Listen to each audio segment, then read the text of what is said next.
Today I'm going to show you the best ways to make Carmelo Anthony on NBA 2K21. There's 3 ways you can make him. The first way I'm going to show you is with the third pie chart. If you prefer strength and vertical for any of these builds, you can pick those physical profiles. For this build, I picked the first one. Now you can pause the video right here if you need to look at it. Body shape, I went with builds for each build, as well as 6'7" for the height. He's listed as 6'8", but it's just 1 inch off. The weight I left alone for each build, it's up to you if you want to switch it. The wingspan for this build I kept the same. The takeover, I went with shot creator. This build is called a slasher, but it can do more than just dunk. Now the second way to make him, which can also speed boost, is to pick the 11th pie chart. Now the physical profile I chose for this build is the third one. You can pause the video again right here. As I mentioned earlier, the body shape, height, and weight I left alone. Now for this build, the wingspan I put down to 79. The takeover for this build, I went with sharpshooting.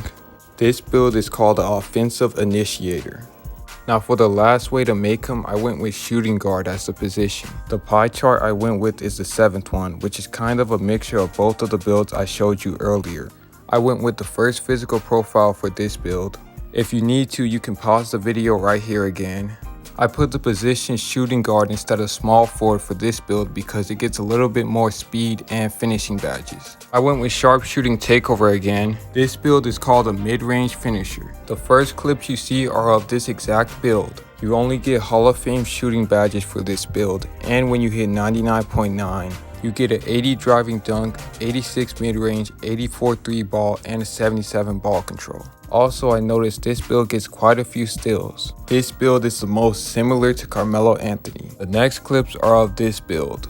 I based this build off of when he was on the Nuggets. I seen he got a few contact dunks, so I gave him an 81 driving dunk, so once you hit 99.9, you'll have an 86 driving dunks to get contact dunks, as well as an 81 mid-range, 79 3 ball, and 78 ball control. Also, you only get Hall of Fame finishing badges for this build. Now for the build that can speed boost, you only get Hall of Fame playmaking badges. I put his wingspan a little bit lower so you can get an 85 mid-range, 79 3 ball, and a 91 ball control once you hit 99.9. Also, you get a 73 driving dunk. The defense is still good as well. I made this build towards having more speed and ball control so you can be a little bit more explosive. So if you want the build to have the most fun with, I would go with this one. The fact that it can speed boost immediately just gives you more of the advantage when you're in game. So if you like these builds and you enjoyed this video, drop a like and subscribe if you're new, and I'll see you in the next video.